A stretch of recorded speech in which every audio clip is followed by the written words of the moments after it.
भाजपा सरकार मुर्दाबाद मुर्दाबाद मुर्दाबाद भाजपा सरकार मुर्दाबाद मुर्दाबाद मुर्दाबाद पुष्कर धामी मुर्दाबाद मुर्दाबाद मुर्दाबाद पुष्कर धामी मुर्दाबाद मुर्दाबाद मुर्दाबाद होश में आओ, होश में तुमको आना होगा वरना तुमको जाना होगा, होश में तुमको आना होगा वरना तुमको जाना होगा।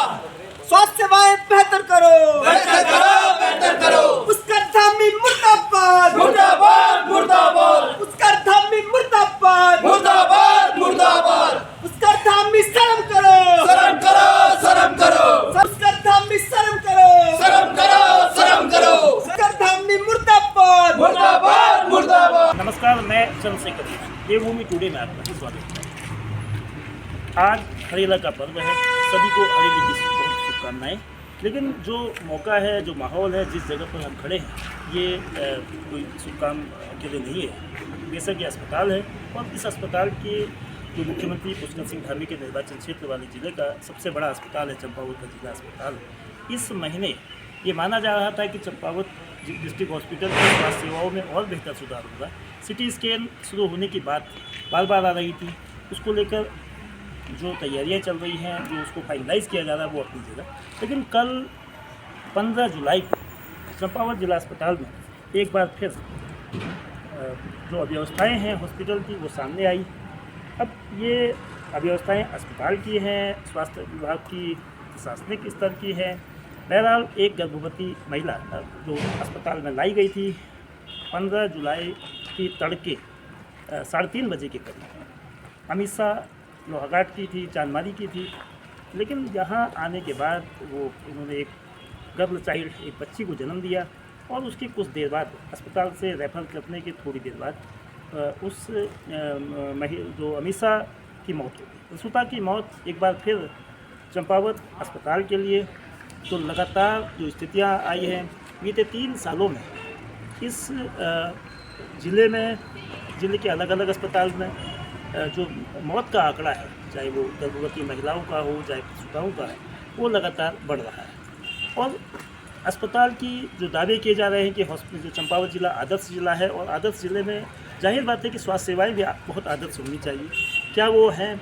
आज जो मुख्य विपक्षी दल कांग्रेस ने जो कल की घटना हुई है, जो मौत हुई है प्रसूता की, उसको लेकर अस्पताल के प्रशासन पर, स्वास्थ्य विभाग पर, जिला प्रशासन पर और गवर्नमेंट उत्तराखंड की सरकार पर, मुख्यमंत्री विधायक भी हैं चंपावत के, तो उन पर भी सीधा निशाना साधा है।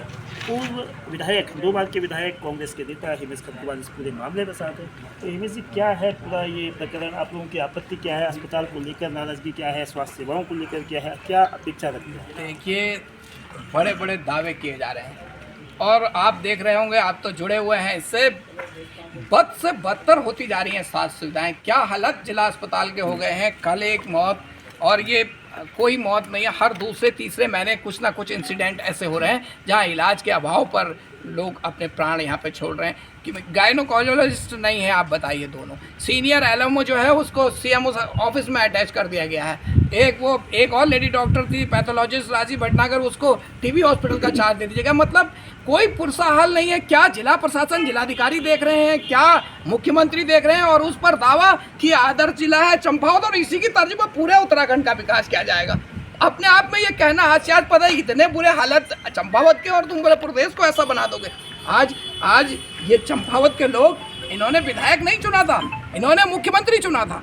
और मुख्यमंत्री के क्षेत्र में जो यहाँ के विधायक भी हैं, अगर स्वास्थ्य सेवाओं के ये हाल है तो पूरे प्रदेश में क्या हाल होंगे। मैं तो ये कह रहा हूँ कि जो दूसरे लोग भी जिम्मेदार पदों पर बैठे हुए लोग हैं, उनको भी किसी का वरद हस्त है या क्या है, वो लोगों ने भी नैतिकता को ताक पर रखकर इन छोटी छोटी चीज़ों को देखना बंद कर दिया है। ये तो सीएमओ भी देखते कि भाई मैं लेडी डॉक्टर की यहाँ पे व्यवस्था करूँ, आप 6 बजे रोड बंद कर दे रहे हैं, इमरजेंसी में आदमी नीचे बाहर जाए, क्या डीएम और उनकी एलआईयू और इनको मालूम नहीं है कि यहाँ के डॉक्टर यहीं के एक निजी अस्पताल में जाके प्रैक्टिस कर रहे हैं? अगर नहीं मालूम है तो इन सबको अपने पद से नैतिकता के आधार पर त्याग पत्र देना चाहिए। स्वयं मैं, मुख्यमंत्री, पूरी सरकार को, अगर इनको नहीं पता है, इनको इतनी जानकारी नहीं है, फिर भी कोई रोकथाम नहीं है।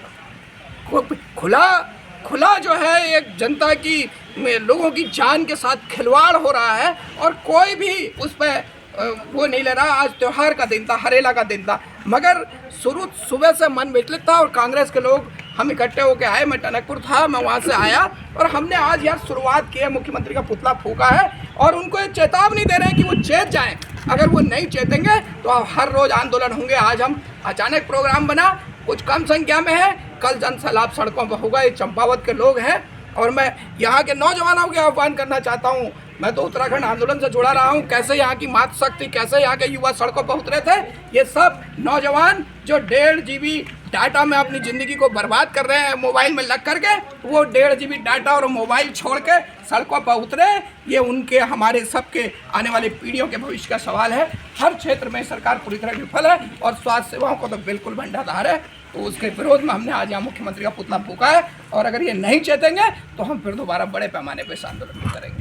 आपसे स्वास्थ्य सेवाओं पर, जो मुख्यमंत्री का खुद का निर्वाचन क्षेत्र है और पहाड़ की स्वास्थ्य सेवाओं को भी कटघरे में खड़ा करती है। चंपावत ज़िले में 20 से ज़्यादा अस्पताल हैं, लेकिन कहीं भी जिला अस्पताल में 2 गायनोकोलॉजिस्ट जरूर हैं। वो कागजों में है क्योंकि दोनों गायनोकोलॉजिस्ट जो वरिष्ठ स्त्री रोग विशेषज्ञ हैं वो इस वक्त छुट्टी में हैं या बिना बताए गई हैं। कल 15 जुलाई को जिला अस्पताल के प्रभारी CMS डॉक्टर प्रदीप बिष्ट ने अपनी ओर से जो कोशिश की थी वो यथासंभव प्रयास किए, लेकिन वो बच नहीं पाई। लेकिन अस्पताल की व्यवस्थागत खामियां, स्वास्थ्य विभाग की व्यवस्थागत खामियां जरूर हैं और इसको लेकर आज 16 जुलाई को मुख्य चिकित्सा अधिकारी ने एक 3 सदस्यीय जांच समिति बनाई है।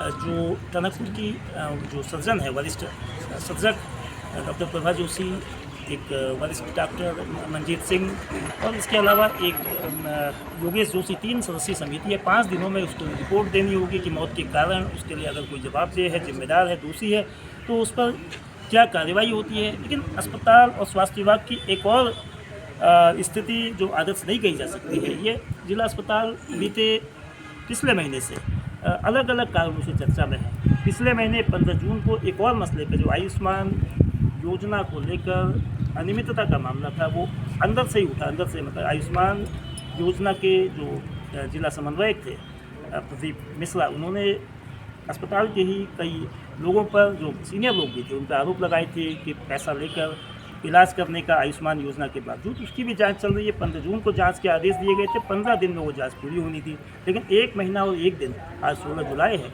बीत चुका है। इसके बावजूद जांच का अभी जांच सार्वजनिक नहीं की गई है। तो कुल मिलाकर उम्मीद करनी चाहिए कि जो विपक्ष की जो आवाज़ है, वो विपक्ष की जो मांग है, सरकार उस पर कितना ध्यान देती है और सरकार स्वास्थ्य सेवाओं को बेहतर करने की दिशा में क्या कोई प्रभावी कदम उठाती है या सिर्फ आश्वासन।